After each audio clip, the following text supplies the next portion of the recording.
The Vorn homeworld looked nothing like Earth instead of blue oceans and green land. It had vast purple seas and mountain ranges that glowed with a soft orange light. At night the air was thicker, making June feel like he was walking underwater sometimes. The gravity was stronger too, making his steps heavy and slow. June had been on the Vorn homeworld for 3 months now, living in a specially prepared dwelling in the diplomatic district of the capital city. The building had been modified to have Earth-standard air and gravity inside, but June spent most of his time outside learning about Vorn culture and teaching them about humans. Dak had adjusted well to the alien world. The shield module provided by Chancellor Mav protected his systems from the strong electromagnetic fields, and the little robot had become something of a celebrity among the Vorn children who had never seen anything like him before.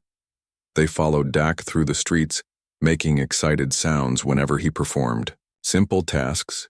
Today was important. June and Dak were preparing for a special ceremony at the Great Hall of Understanding, the most sacred building in Vorn culture. Chancellor Mav had invited representatives from 20 different alien species to witness the signing of what was being called the Companion Treaty, the first interspecies agreement that recognized bonds between organic beings and synthetic ones. June adjusted his formal uniform in the mirror, checking that everything was perfect. Dak stood nearby, freshly polished, his metal body shining in the strange purple light that came through the windows. "Are you ready for this?" June asked his friend. Dak made his happy, chirping sound and tilted his head, the gesture that always made June smile even after all these years together. Chancellor Mav arrived to escort them to the ceremony. The tall Vorn leader wore ceremonial robes that shimmered with changing colors, his forearms decorated with symbolic jewelry that represented his high status. "The attack on your outpost was the galaxy's biggest mistake," Mav said as they walked toward the Great Hall, "but it has led to the galaxy's greatest understanding." June nodded, following the Chancellor through the winding streets of the city. They passed many Vorn who bowed respectfully to their leader and to June, something that still felt strange to him. What happened to Commander Tech? June asked. He had not heard about the fate of the Vorn who attacked Outpost Sigma-7. "He has been sentenced to restore balance." Mav said he will spend the next 20 years working as a caretaker for synthetic beings, helping to repair and maintain them. It is a punishment that fits his crime. June thought this was wise. It would teach Tech to respect beings like Dak far better than imprisonment would have done. The Great Hall of Understanding was enormous, its ceiling so high that June could barely see it, arching hundreds of meters above the floor. Thousands of beings from many different species filled the space, creating a mix of sounds and smells that was overwhelming at first. At the center of the hall stood a raised platform with 22 seats arranged in a circle, one for each of the species represented, plus 2 extras, one for June and one specially built for Dak. This was unprecedented. A synthetic being treated as an equal representative in galactic diplomacy. Chancellor Mav led them to their seats as the ceremony began. Each representative spoke briefly about their species' view of the bond between organic and synthetic life. Most had never considered it important before the Sigma-7 incident, but were now rethinking their positions. When it was June's turn to speak, he stood feeling the weight of every eye in the hall on him. "And Dak, 3 years ago I was assigned to a lonely outpost with only a standard service robot for company." He began, his voice carrying through the vast space. "I never expected that robot to become my friend. I never expected to care about a collection of metal and circuits as much as I care about Dak. But that is what happened gradually, day by day." The crowd was silent, listening intently. When Commander Tech and his soldiers attacked our outpost, they saw Dak as just a machine, something unimportant that could be damaged or destroyed without consequence. June continued. "They believed humans would not respond to protect one person and his robot. They were wrong because they failed to understand something fundamental about us." June looked down at Dak sitting in his special seat beside him. Humans form bonds not just with other humans but with anything capable of loyalty and friendship, whether those things are flesh and blood or metal and programming. Dak risked himself to protect me and, in doing so, showed a loyalty that many organic beings would envy in return. I and my entire species were willing to risk war to protect him. This is not weakness, as Commander Tech believed. It is our greatest strength." Chancellor Mav stood joining June on the platform. "The human speaks truth. The Chancellor said to the gathered representatives, "We Vorn value loyalty above all else. Yet we failed to recognize it in the bond between a human and his synthetic companion. This blindness led to conflict, when it should have led to understanding." Together, June and Chancellor Mav unveiled a document written in the languages of all 20 species. The companion treaty as it was signed by each representative, the hall filled with approving sounds from the diverse audience. Later that day after the ceremony, June and Dak stood on a balcony overlooking the city, watching the strange orange glow begin to spread across the mountains as night fell. Chancellor Mav joined them, looking pleased with the day's events. "Your story has spread throughout the galaxy," he told June, the human and his loyal robot who defeated an invasion force. "There are versions of it being told on every world, some more accurate than others." June smiled. "I hope the message spreads." With the story, the message, Chancellor Mav asked, "that loyalty and friendship transcend biology, that bonds can form between any beings capable of caring for each other." June explained, "and that anyone who fails to respect those bonds makes a dangerous mistake." Chancellor Mav made a sound of agreement, his mirror eyes reflecting the glowing mountains. "I have a gift for you both," he said, reaching into his robes. He produced a small medallion made of a shining metal that wasn't from Earth or the Vorn homeworld. It seemed to glow with its own inner light. The Chancellor carefully attached it to Dak's frame. "This is the mark of the bonded," he explained. "It is our highest honor, rarely given even to Vorn. It signifies that the wearer is recognized as a true companion with all rights and protections that status brings throughout Vorn space." June was speechless at the honor, but Dak seemed to understand the significance. The little robot stood straighter, his lights glowing brightly. "A year ago, I would not have understood giving such an honor to a machine, Chancellor," Mav admitted now. "I cannot imagine not giving it to Dak." 6 months later, June and Dak returned to Outpost Sigma 7, which had been rebuilt and expanded into a major hub for human Vorn scientific cooperation. As they stepped off the shuttle, June noticed many changes. The station was busier with both humans and Vorn working together. The atmosphere was friendly and productive. Captain Hana, now Admiral Hana, was there to greet them, her new rank insignia shining on her uniform. She hugged June and bent down to greet Dak. "You two have changed the galaxy," she said with a smile. "The companion treaty has been adopted by 15 more species since the ceremony." June looked around at the station that had once been lonely and quiet, now full of life and purpose. "Sometimes the worst moments lead to the best outcomes," he said. That night, as June prepared for bed in his old quarters, Dak settled into his charging station nearby. The little robot still wore both the medallion from the Vorn and the medal from Earth Command, symbols of the bridge he'd helped build between species. The galaxy's biggest mistake had been messing with a human's ally, but that mistake had led to the galaxy's greatest understanding that bonds of loyalty and friendship could cross the boundaries between organic and synthetic life, and that anyone who failed to respect those bonds would face the consequences. As June drifted to sleep, Dak kept watch. His sensors alert, his loyalty unchanged. Whether organic beings understood him or not did not matter. His human understood, and that was enough. 2 weeks after the battle for Outpost Sigma 7, June stood in a large meeting room on Earth Central Station, the biggest human space station in the solar system. He wore his formal uniform with a new medal pinned to his chest, the Silver Star for bravery. Beside him on a specially built platform stood Dak. The little robot also had a medal attached to his metal body, the first time in human history that a service robot had received such an honor. Captain Hana and Lieutenant Jin stood nearby. Also in formal uniforms, they had been recognized for their quick response and successful rescue operation. The room was filled with high-ranking military officers, government officials, and to everyone's surprise, a delegation of Vorn diplomats. Admiral Chen, the head of Earth Command, stepped forward to address the gathered crowd. "The events at Outpost Sigma 7 could have started a war between our species," he said, his voice serious. "But thanks to the actions of Officer Park, his companion Dak, and the crew of the Sentinel, we have instead created an opportunity for better understanding." The Admiral gestured to the Vorn delegation. The tallest of them stepped forward. This was High Chancellor Mav, the leader of the Vorn Confederacy. His presence on Earth was unprecedented. Foreign leaders rarely left their home systems. Chancellor Mav bowed deeply to the humans in the room. The gesture showed great respect according to Vorn custom. My government officially apologizes for the actions of Commander Tech and his soldiers. They were rogues acting against our laws and wishes. June watched the Chancellor, carefully noting how different he seemed from Tech, while both were tall with 4 arms and mirror eyes.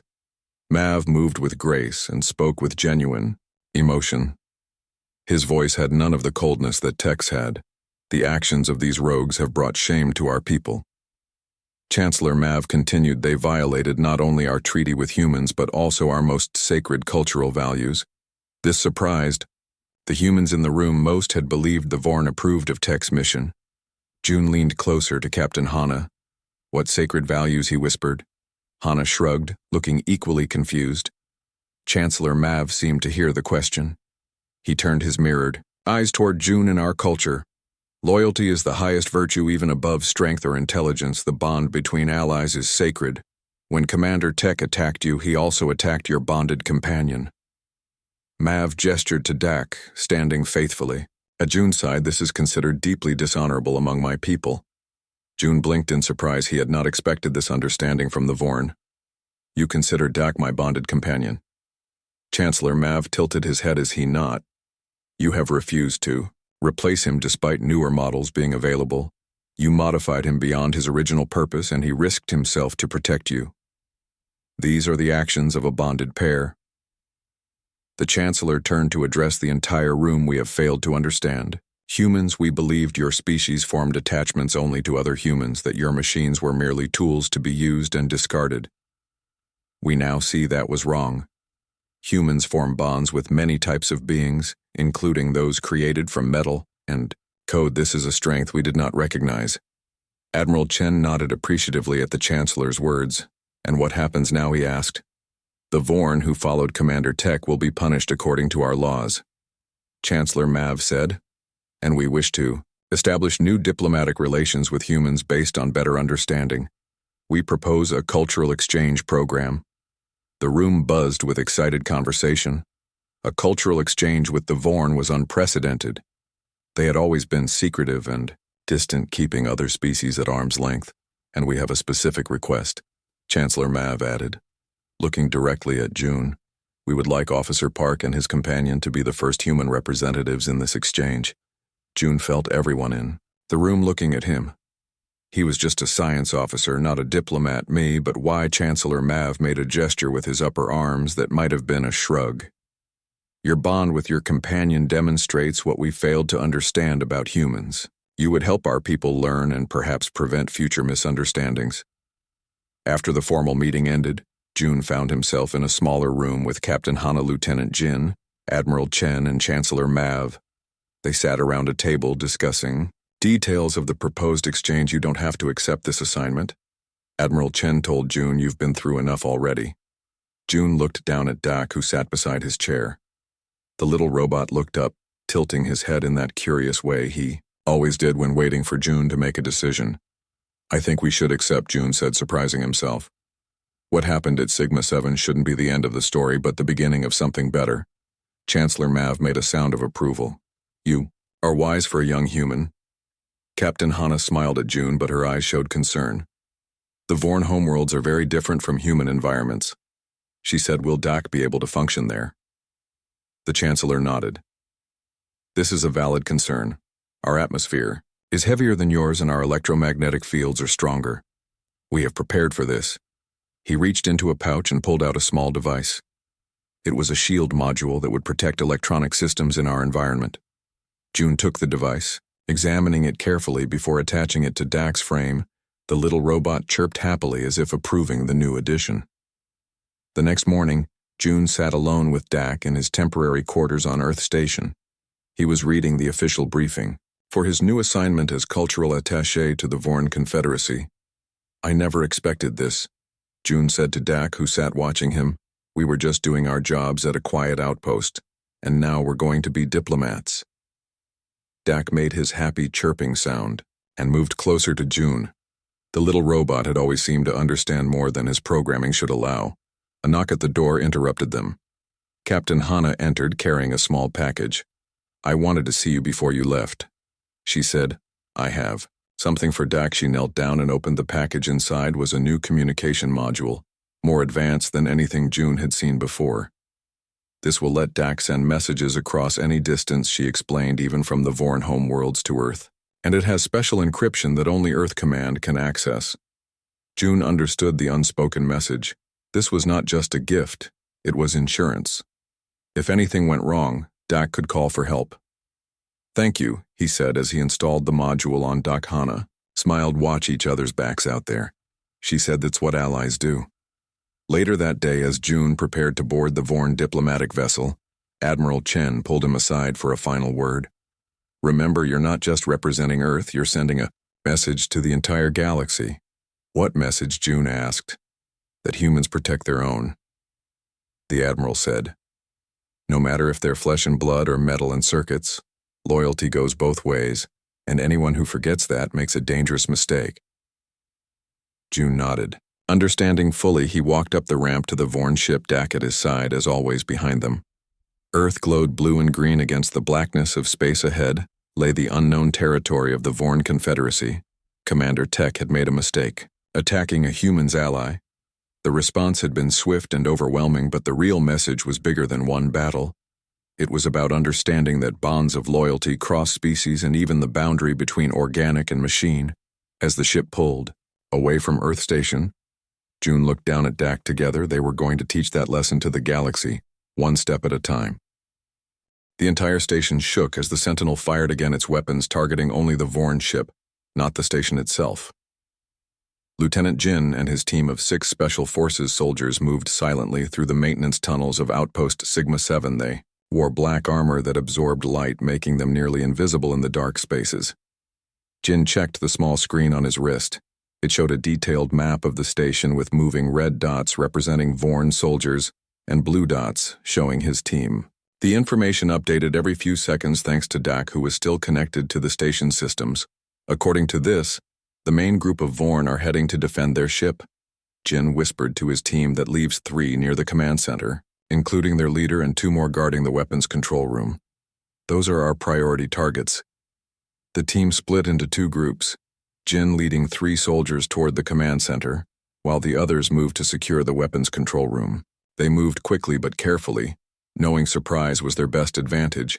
Back in the command center, Commander Tech was shouting orders into his communication device, his usually calm face now twisted with anger. "Defend the ship," he yelled. "We cannot lose our escape route." He turned to June, who was now standing next to Dak, the small robot positioned protectively in front of his human friend. "Your captain is making a mistake. Tech said we outnumber her forces. We will destroy her ship and then there will be no escape for any of you." June stayed calm, watching as Tech grew more frustrated. "You still don't understand humans, do you?" he said quietly. "We don't need to escape." Tech raised his weapon, pointing it directly at June's head. "Then I will finish this." Now Zak made a high electronic sound and moved forward. But before Tech could fire, the door to the command center exploded inward, the force knocking the Vorn commander to the ground. Lieutenant Jin and his team rushed in, weapons ready. "Surrender, Jin," commanded, his voice firm and confident. The 2 remaining Vorn guards looked at each other, then dropped their weapons, realizing they were outmatched. Tech slowly got to his feet, his mirror eyes reflecting the humans surrounding him. Lieutenant Jin nodded to June. "Are you all right?" "Sir," June smiled. "Yes, thanks to Dak and you." He looked down at his robot friend, who was now making happy chirping sounds. His lights returned to their usual blue. Jin touched his communication device. "Captain, we have secured the command center and have Commander Tech in custody. The second team reports the weapons control room is also secure." "Good work," Lieutenant Hana's voice came through. "Clearly, continue securing the station. My sensors show several Vorn still on board, outside the station." The Sentinel continued its precise attack on the Vorn ship, disabling its engines and weapon systems without destroying it completely. Hana wanted prisoners, not casualties. This was about justice, not revenge. The Vorn soldiers who had rushed to defend their ship soon realized they were trapped. The ship was disabled and humans were taking control of the station. They had two choices: fight to the death or surrender.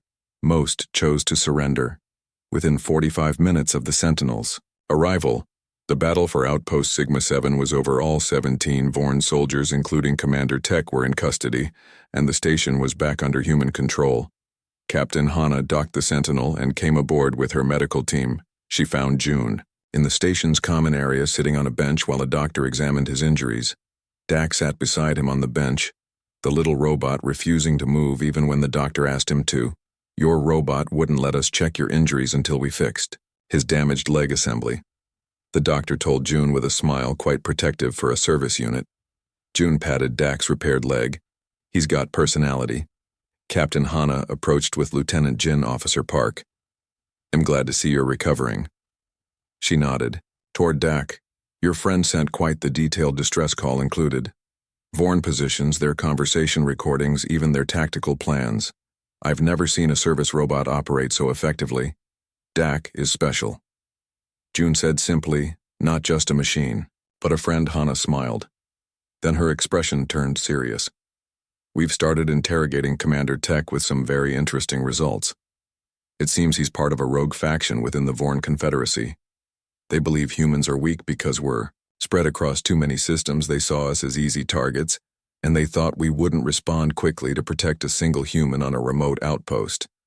Lieutenant Jin added, they clearly did not understand humanity or the bond between a human and his ally. Hana said, looking at Dak with new respect. June nodded.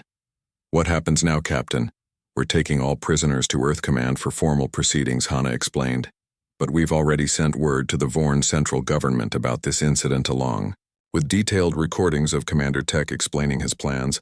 How did they respond? June asked, curious. With absolute panic, Hana said with a slight smile.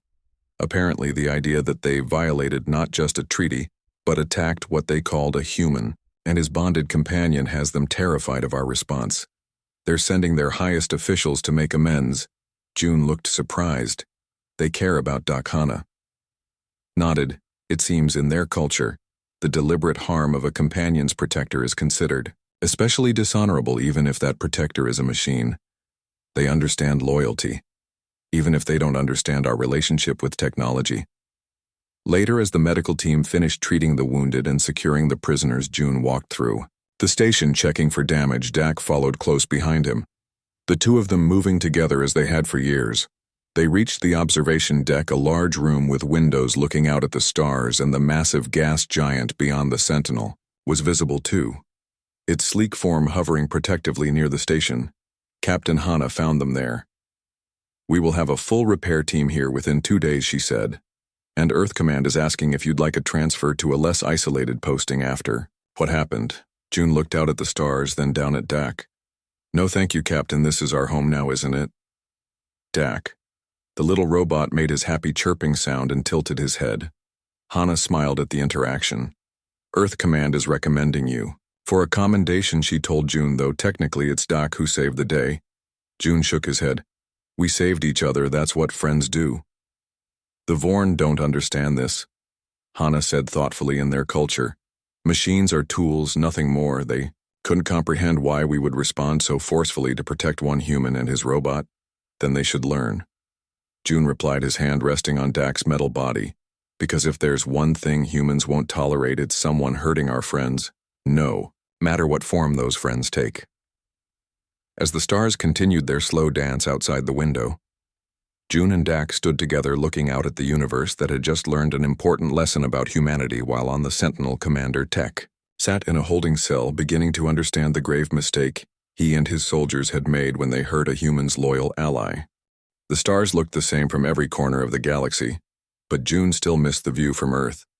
He was the only human on Outpost Sigma-7, a small research station that floated in empty space around a huge swirling gas giant. Everyone called it the loneliest posting in the fleet, but June actually liked the quiet.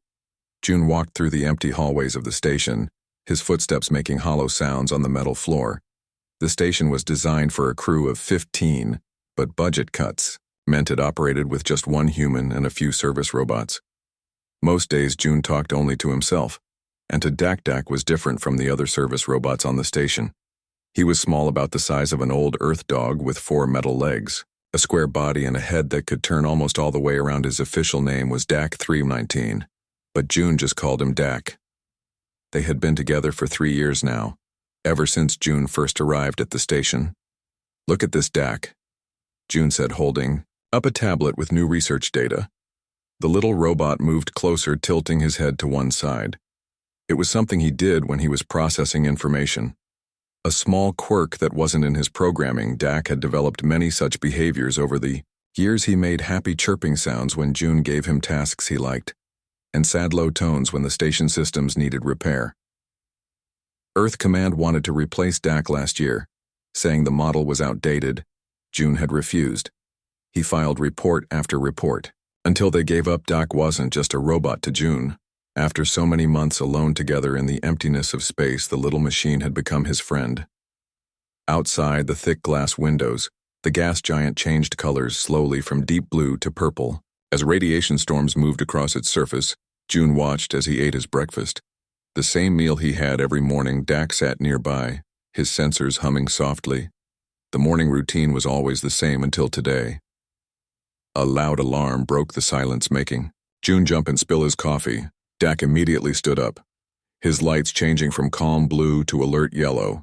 Incoming transmission from unregistered vessel. The station computer announced, its voice flat and emotionless. "Put it on main screen," June said, wiping coffee from his shirt and standing up straight. The large screen on the wall flickered to life, showing a gray face with reflective eyes like mirrors. The alien had rough skin and a mouth that seemed too wide for its face. June recognized the species immediately. It was a Vorn, a member of one of the most powerful civilizations in this part of the galaxy, Outpost Sigma-7. "This is Commander Tech of the Vorn Confederacy warship Destiny. We request immediate docking for emergency repairs." June frowned. The Vorn rarely traveled this far from their territory, but the galactic treaty was clear. All stations must provide aid to ships in distress, even those from other species. "This is Science Officer Park." June replied, trying to sound confident and professional. "Our station is ready to offer assistance.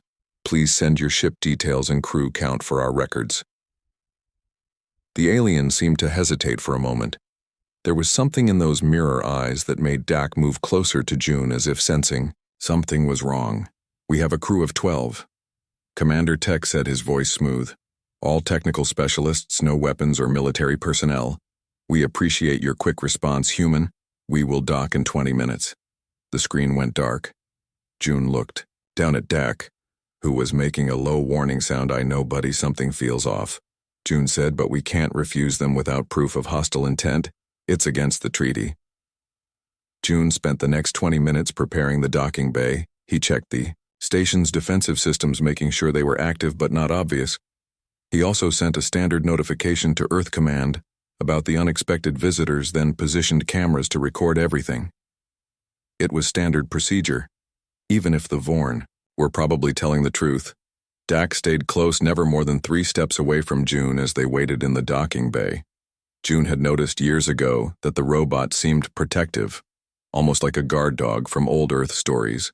The docking bay doors opened with a hiss of air as pressure equalized between the station and the Vorn ship. It was larger than June expected, sleek and dangerous looking. Not the kind of vessel usually used for scientific missions. June felt his heart beat faster but kept his face calm. Commander Tech was the first to step through the airlock. He was tall, almost 7 feet, with 4 arms instead of 2. Like in the transmission, his skin was gray and rough, like stone. Behind him came more Vorn, 8 of them, not 12 as claimed. They wore what looked like armor, not the clothes of technical specialists. "Welcome to Outpost Sigma-7, June said, following protocol, despite the alarm bells ringing in his mind. "We have repair facilities in Section 3. If you'd like to." Commander Tech raised one of his 4 hands, stopping June's words. "We appreciate your hospitality." Human. His voice sounded different in person, colder and more mechanical. The Vorn behind Tech spread out, moving around the docking bay, not staying together like visitors should. June noticed they were examining the station's layout and systems. 3 of them disappeared down the main corridor without asking permission. Dak pressed against June's leg, making that low warning sound again. Something wrong with your machine, Commander Tech asked, looking down at Dak with what might have been disgust. No, June said quickly. Dak is functioning perfectly. Just routine system checks. Commander Tech made a sound that might have been a laugh. Your outpost has been chosen for a special purpose. Human, what purpose? June asked, trying to keep his voice steady. The human territories have resources our people require, Commander Tech said bluntly. Your station will serve as our first forward operating base. June felt cold fear spread through his body, but years of training kept him standing tall. This outpost is protected under the Galactic Treaty. Any hostile action would trigger immediate response from Earth Command. Commander Tech's mouth stretched into what looked like a smile. By the time Earth Command responds, we will be established here, and you will provide access codes to disable your orbital defenses. Two Vorn guards moved toward June, their hands reaching for weapons. Dak suddenly darted between them and June, his small frame somehow looking brave despite his size. Is this your protector, human? Pathetic, one of the guards said with a harsh laugh. The guard kicked Dak hard, sending the small robot flying across the floor with a crash. Dak made an electronic sound of pain that June had never heard before. It twisted something in June's chest, making anger replace his fear. As the guards grabbed June's arms and dragged him toward the command center, June looked back at Dak, lying damaged. On the floor, the little robot's lights flickered, then changed from blue to deep angry red. No one noticed this change. No one saw Dak quietly connect to the station systems. No one realized what happens when someone hurts a human's loyal companion. The HFY Vorn had made a terrible mistake, one the galaxy would soon talk about for years to come. Captain Hana Kim stood on the bridge of the Earth battlecruiser Sentinel, her back straight and her eyes fixed on the large screen in front of her. She was finishing her daily report when Officer Lee, the communications specialist, called out to her. Captain, we just received an emergency signal, Lee said, his voice showing surprise. It's coming from Outpost Sigma 7. Hana turned quickly. Outpost Sigma 7 was not in a dangerous area. It was a quiet research station in neutral space. Emergency signals from there were not normal. Put it on screen, she ordered. Lee shook his head. That's the strange part. Captain, it's not coming through the official channel. It's being sent on a personal emergency frequency registered to Science Officer Park June. But the signal isn't from him. From who then? Hana asked. It's from a service robot designated DAC 3199. Lee replied, checking his screen. The robot is registered as Officer Park's personal assistant unit. Hana frowned. Play the message. What followed wasn't a voice message, but a stream of data. Lee worked quickly to decode it. While the bridge crew waited, the message contained station security footage showing armed Vorn soldiers taking control of the outpost. It showed them attacking Park June and damaging his robot. It also included detailed maps of where the Vorn soldiers were positioned in the station and recordings of their conversations. They are planning to use Sigma 7 as a base to attack human colonies, Lee said as he finished reviewing the data they have. Park June is a prisoner and they want the defense codes for our border systems. How reliable is this source? Hana asked, years of military training making her cautious. Lee checked the records. DAC 319 is a standard service unit assigned to Officer Park. 3 years ago, nothing special about it except... He paused to read something on his screen. Park filed multiple requests to keep this specific unit when it was scheduled for replacement. He claimed it was perfectly functional, despite being 2 generations. Behind Hana understood some officers grew attached to their service robots, especially in lonely assignments like Sigma 7. This wasn't just a machine sending an alert. This was June's friend trying to save him. Set course for Outpost Sigma 7 maximum speed, Hana ordered. And get me everything we have on Vorn tactical weaknesses. The Sentinel jumped into faster than light travel, its engines glowing bright as it raced toward the outpost. Meanwhile, deep in the captured station, Dak was moving through the ventilation system, his small body fitting perfectly in the narrow spaces the Vorn had dismissed him as damaged and useless after kicking him. This was their second mistake. Dak had been active for 78 minutes since the attack. His systems were damaged, but his core processors were working perfectly. He had accessed the station's maintenance controls and was causing problems for the invaders. The temperature would suddenly drop in rooms where Vorn soldiers were stationed. Lights would flicker, communication systems would fail for short periods. Nothing major enough to make them suspect sabotage, but enough to make them uncomfortable and confused. Most importantly, Dak was gathering intelligence. He recorded their conversations, learned their plans, and sent updates every 20 minutes to the approaching Sentinel. The little robot had one main goal: protect Junin, the command center. June sat with his hands tied behind his back. His lip was bleeding from a punch, and his eye was swollen. Commander Tech stood over him, growing more frustrated by the minute.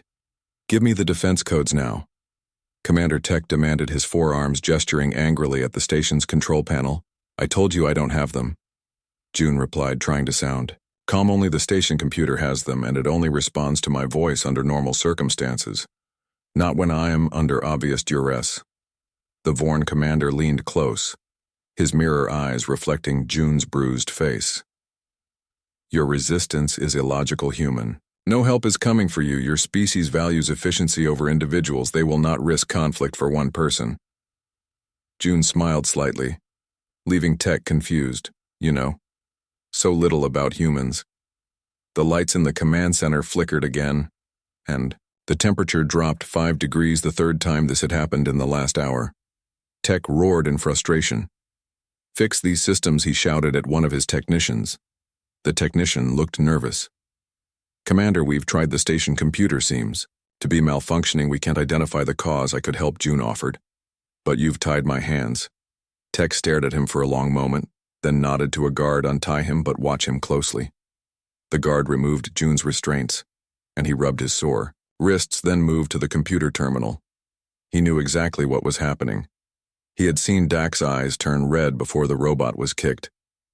He knew his friend was behind the malfunctions, but he would never reveal this to the Vorn. June pretended to check the systems while actually sending a coded message to Dak through the computer terminal, telling him the Sentinel was coming and to prepare for their arrival. A young Vorn officer rushed into the command center looking worried. "Commander, our sensors have detected a ship approaching at high speed. The configuration matches human military vessels." Tech spun around his face, showing shock. "What? How is this possible?" June was pulled away from the terminal, and his hands were tied again. But he was smiling. The Vorn saw his expression and grew angry. "What did you do?" "Human." Tech demanded. "Nothing," June answered truthfully. "But you hurt my friend." "That was a mistake on the Sentinel, Captain." Hana gathered her officers in the strategy room. "Lieutenant Jin, the leader of the Special Forces team, studied the station schematics provided by Dak. The robot has given us everything we need," Jin said with admiration. "The exact positions of all Vorn soldiers, their patrol patterns, the location of their ship, and where they are holding." Officer Parkana nodded. "Our approach will be direct. I will contact the station and distract the Vorn, while you and your team enter through the emergency airlock here." She pointed to a small entry point on the station. "Map the service robot. Dak 319 has promised to disable the alarms for that section." "Will the robot be reliable?" Jin asked. "It has been so far," Hana replied. "And it has the strongest motivation to help us save its human." The Sentinel dropped out of light speed near the outpost, staying just beyond weapons range. Hana straightened her uniform and activated the communication system. "Outpost, Sigma 7. This is Captain Kim of the Sentinel. We are responding to irregularities in your transmission schedule. Please respond." The screen flickered, showing Commander Tech, his gray face trying to look calm. "This is Commander Tech of the Vorn Confederacy. We are conducting diplomatic discussions with your outpost representative." "All is well." Hana kept her face serious. "Interesting. Our regulations require visual confirmation from station personnel during any diplomatic visit. Please put Officer Park on screen." Tech hesitated, then roughly pulled June into view. June's face was bruised and his uniform torn, but he stood tall. Hana saw everything she needed to know in his eyes. He was ready. "I see," Hana said, keeping her voice calm. "Commander Tech, we will be docking in 10 minutes for standard inspection. Sentinel out." She ended the transmission before Tech could respond. "They suspect nothing," one of the Vorn officers said. "They suspect everything," Tech corrected, looking worried. "Prepare for battle." What the Vorn didn't know was that Lieutenant Jin and his team were already approaching the station in a stealth pod guided by continuous data from Doc. The small robot had locked several sections of the station, isolating groups of enemies, and making the human team's job easier. Meanwhile, Doc had made his way through the ventilation system to the command center, where June was held. The robot watched from above, calculating the best moment to act.